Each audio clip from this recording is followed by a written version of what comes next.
All right, so you want to start by running the car whenever you're loading and unloading the hoist, just to save killing the battery. You don't want to have to wait for NRMA. So you just wait for the coil light to go out on the dash. The coil light can be seen just on this side. There. It won't be on for very long, but just make sure that that's off and then you can start the car. Go around to the back of the car. In order to bring the lift in and out, you have up and down buttons.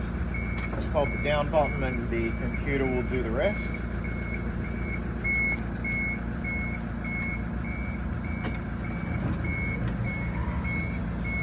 You'll bring the hoist all the way out and you just have to listen for 2 beeps, like so, and that means that the hoist is in the correct position. To bring down the ramp, you just have to press the grey button and it will automatically come down, like that. Now we've provided 2 options to tie down the wheelchair user. Depending on the wheelchair, as every wheelchair is different, you'll have to try each one and work out which works best. For this one, I like to say you use a needle action. Hold it like that, lift that up. You want these bits here to hit the teeth. Push that in there, slide to the side, and you'll hear it lock into place. In order to undo the strut, press the red lever onto the wheelchair and it will tighten down. Now, in order to loosen it, in motion, the wheelchair may move around a little bit and you'll feel it pulling tight. If you pull that latch, it may not unlock. So just make sure you give a little bit of slack and then unlock it like that, unhook. In order to get it off, again with the needle action, you just pull that up and then slide it to the side and it'll lift out.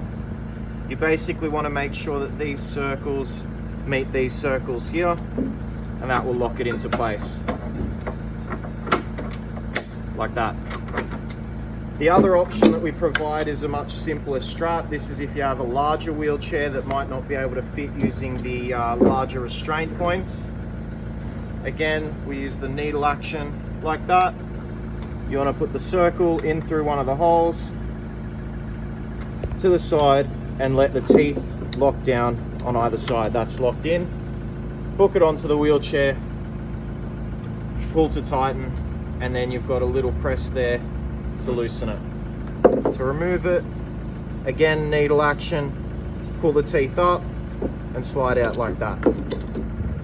Once the wheelchair is secured, all you have to do is bring the ramp up using the up button. It'll bring up the front ramp and then it will bring the hoist into the car. You'll also have 2 belts for the occupant. The colors match with the belt buckles, so grey goes to grey. That's your shoulder belt. And then this is your lap belt. Cream goes into cream like that. Press the button like a normal seat belt and out it will come.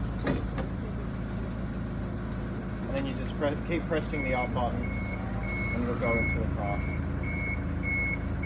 All you have to do is listen for 2 beeps to show that the ramp is in the right spot. That means it's happy. Now, a few things to note. In here you have the Japanese restraints. If you notice that there's a beeping, like when I pull this out, there'll be an intermittent beep.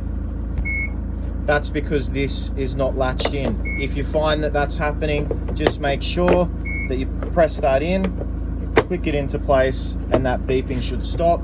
You also have another one further up into the car. That latch is also located in the exact same position, just there. Just make sure they're pressed in, and that way you shouldn't hear any beeping. Another thing to note, at the front of the car, you'll have a button. I might go around the other side. If you look in there, I'll go to the other side. But if you ever find that nothing's working, that is the first thing to check. because it isolates all the electrics in the back. So if you find yourself pressing the buttons, nothing's happening, just make sure that's pressed in and you've got an orange light on. If there's not an orange light on, it may not be in the right position. Contact us and we'll work it out with you, but you shouldn't have any problems with that. Oh, you've also got a check sheet with all the information that you might need if you happen to forget anything, with instructions on how to tighten it up, as well as positioning the wheelchair and bits and pieces like the lift. So always good to have a look through that if you find any other issues. If this doesn't help you, give us a buzz and we'll help you out.